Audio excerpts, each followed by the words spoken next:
আমরা অনেকেই ব্যবসা করতে চাই, কিন্তু কিভাবে শুরু করবো আমরা জানি না।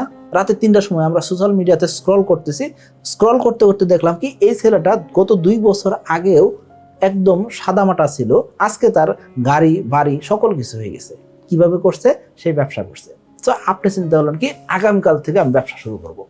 কেন? কারণ কি ওই ছেলের মতন আমিও সাকসেসফুল ব্যবসায়ী হইতে চাই। এখন একজন ব্যবসায়ী হইতে গেলে আসলে কতগুলা গুণ থাকতে হবে? একজন ব্যবসায়ীর গুণাবলী অনেকগুলো থাকতে হবে। তার ভিতরে আমি আপনাকে বলবো এই 3টা জিনিস যদি আপনার ভিতর না থাকে, সেক্ষেত্রে আপনি কখনোই সাকসেসফুল ব্যবসায়ী হতে পারবেন না। এই 3টা জিনিস খুব ইম্পর্টেন্ট জিনিস। তো আমরা সর্বপ্রথম এই 3টা জিনিস করতে পারি কিনা সেটা আমরা একটু দেখার চেষ্টা করব। সর্বপ্রথম আপনি একজন ব্যবসায়ী হতে চান, সেই ক্ষেত্রে কি লাগবে? ফোকাস ওয়ার্ক লাগবে। আপনি কেন ব্যবসায়ী হতে চান সেই পারপাসটা আপনার একদম ক্লিয়ার ধারণা রাখতে হবে। যদি অন্য কাউকে দেখে ব্যবসায়ী হতে চান, সেই ক্ষেত্রে আপনার ভিতরে যদি প্যাশন না থাকে, কখনোই ওই কাজটাতে আপনি ফোকাসড হইতে পারবেন না। হয়তো 1 দিন 2 দিন 5 দিন ঠিক মতন করতে পারবেন, কিন্তু তারপর দেখা যাবে কি আপনার ভিতরে অলসতা আসবে। 1 বছর 2 বছর পরে দেখবেন কি আপনার ব্যবসা ঝরে গেছে। অনেক ক্ষেত্রে 6 মাসও কোনো একটা ব্যবসা টিকে না। কারণ কি? তারা আসলে তাদের জীবনের যে পারপাস বা তারা কি কারণে ব্যবসা শুরু করবে সেই জিনিসটা তারা জানে না। অর্থাৎ তাদের ফোকাসটা ঠিক জায়গায় নাই। শর্ট টার্মে কি করতে হবে, লং টার্মে কি করতে হবে, কতদিন ইনভেস্ট করতে হবে, কত বড় ইনভেস্ট করতে হবে, কিভাবে ইনভেস্ট করতে হবে, এই জিনিসগুলো যদি আপনি সঠিকভাবে না জানেন, সেক্ষেত্রে কখনোই আপনি একজন ব্যবসায়ী হতে পারবেন না। তার মানে একজন ব্যবসায়ীর সর্বপ্রথম যে গুণটা থাকবে সেটা কি? ফোকাস হবে, কাজের প্রতি তার ক্লিয়ার ধারণা থাকবে। দ্বিতীয়ত যে জিনিসটা দরকার হবে সেটা খুব ইম্পর্টেন্ট একটা জিনিস, সেটা কি? আপনার মিতব্যয়িতা। আপনি কত মিতব্যয়ী, অর্থাৎ আপনি যদি 1 লক্ষ টাকা আয় করেন, সেই ক্ষেত্রে আপনি কত টাকা খরচ করবেন সেটা আপনার জানতে হবে। কিন্তু আমাদের দেশে একটা সমস্যা রয়েছে, সেটা কি?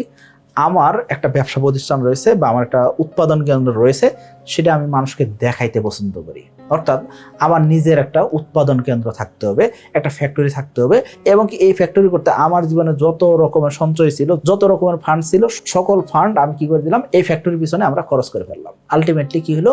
মানুষকে আপনি দেখাইতে চাইছেন যে আপনার একটা ফ্যাক্টরি আছে, কিন্তু ফ্যাক্টরি দেওয়ার পরে দেখা যাচ্ছে কি আপনি শ্রমিকের বেতন দিতে পারতেছেন না, আপনার ওয়ার্কিং ক্যাপিটালের অভাবে আপনি কাঁচামাল কিনতে পারতেছেন না, আপনি আপনার উৎপাদিত প্রোডাক্ট পরিবহন করে পাঠাবেন, সেক্ষেত্রে আপনার লজিস্টিক খরচ মেনটেন হচ্ছে না, অর্থাৎ আপনার ওয়ার্কিং ক্যাপিটালে ঘাটতি বেড়ে যাইতেছে। তাহলে একজন ব্যবসায়ীর অবশ্যই কি হইতে হবে?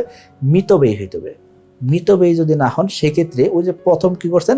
ফোকাস হয়ে ইনকাম করছেন, ফোকাস হয়ে আপনি ক্লিয়ার ধারণা নিয়ে আপনি একটা কাজ শুরু করছেন, আপনি ভালো করতেছেন, ইনকামও করছেন, মাসে 1 লক্ষ টাকা আয় করতেছেন, 2 লক্ষ টাকা 10 লক্ষ টাকা আয় করতেছেন। এখন আপনাকে মিতব্যয়ী হইতে হবে, অর্থাৎ আপনার ভিতরে ফ্রুগালিটি থাকতে হবে। তা না হলে আপনি কখনোই একজন সফল ব্যবসায়ী হতে পারবেন না। তৃতীয়ত খুব ইম্পর্টেন্ট জিনিস, সেটা কি? ডিসিপ্লিন। একজন ব্যবসায়ীর জীবনযাপনে এমনও হইতে পারে যে উনি 24 ঘন্টা টানা পরিশ্রম করছেন। কেন? কারণ কি পার্টি বলছে যে অমুক ডেটের ভিতর প্রোডাক্ট ডেলিভারি করতে হবে। সেক্ষেত্রে কি করতে হবে? সেক্ষেত্রে অবশ্যই ওই সময়ের ভিতর প্রোডাক্ট উৎপাদন করে, প্রোডাক্ট প্যাকেজিং করে ডেলিভারি করতে হবে, এবং কি কাস্টমার যাতে খুশি হয়। এই ক্ষেত্রে কি করতে হবে? তার একটা ডিসিপ্লিন মেনটেন করতে হচ্ছে। অর্থাৎ ওই ব্যবসায়ী অবশ্যই অ্যাকাউন্টেবল, কারণ কি তার একটা কাজ দেওয়া আছে, সেই কাজের ভিতরে তার অ্যাকাউন্টেবিলিটি থাকতে হবে। দ্বিতীয়ত উনি রেসপন্সিবল, অর্থাৎ কাজটা তার নির্দিষ্ট সময়ের ভিতরে শেষ করতে হবে, এবং কি উনি কাস্টমার কাছে সন্তুষ্টি অর্জনের জন্য কি করতেছেন? ট্রান্সপারেন্ট থাকতেছেন, একদম স্বচ্ছ থাকতেছেন। এইসব জিনিস আলটিমেটলি অবশ্যই আপনাকে ডিসিপ্লিন মেনটেন করে করতে হবে। সো একজন ব্যবসায়ী যদি এই 3টা জিনিস না রাখেন, কি কি? ফোকাস ওয়ার্ক, দ্বিতীয়ত হলো ফ্রুগালিটি, তৃতীয়ত ডিসিপ্লিন। এই 3টা জিনিস একজন ব্যবসায়ীকে সফল ব্যবসায়ী করে থাকেন। সো আপনার ভিতরে যদি এরকম ফ্রুগালিটি না থাকে, মিতব্যয়িতা যদি না থাকে, সেক্ষেত্রে আপনি কখনো টাকা জমাতে পারবেন না, আপনার ওয়ার্কিং ক্যাপিটাল সবসময় ঘাটতি থাকবে, এবং কি এই ওয়ার্কিং ক্যাপিটালের কারণে দেখবেন কি আপনি বড় হইতে পারতেছেন না। আপনার জীবনে এই 3টা জিনিস সর্বপ্রথম দরকার হবে আপনি যদি একজন সফল ব্যবসায়ী হতে চান। আশা করি আপনি বুঝতে পারছেন। এখন আপনি বলতেন, এই যে আপনি কথাগুলো বললেন, আপনি কি নিজে ব্যবসায়ী? আলহামদুলিল্লাহ, আমার বেশ কয়েকটি কোম্পানি রয়েছে, তার ভিতরে সাকিব আইটি কেয়ার এই কোম্পানি কি করে থাকে? সফটওয়্যার বিক্রি করে থাকে।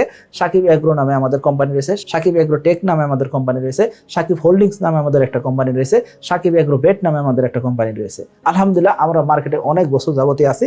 তো আমি বলবো আপনাকে, একজন ব্যবসায়ীর অবশ্যই জীবনযাপন একটু স্ট্রাগলের ভিতরে যায়। শুরুর দিকে আপনাকে স্ট্রাগল করতে হবে, সেই স্ট্রাগলগুলো আপনাকে মেনটেন করে আসতে হবে। একটা সময় আমরা নিজেরও পরিশ্রম অনেক করে আসছি, হ্যাঁ, একটা সময় গিয়ে আপনার হয়তো পরিশ্রমটা কমে যাবে, কিন্তু দিন শেষে আপনি যখন মাল্টিপল বিজনেস করতে যাবেন সেই ক্ষেত্রে আপনাকে কিন্তু মাল্টিপল সমস্যার সমাধান নিয়েই থাকতে হবে। সেই দিনগুলো আপনি করতে পারেন কিনা সেটা ইম্পর্টেন্ট বিষয়। আশা করি বুঝতে পারছি। সকলে ভালো থাকবেন, সুস্থ থাকবেন। আসসালামু আলাইকুম।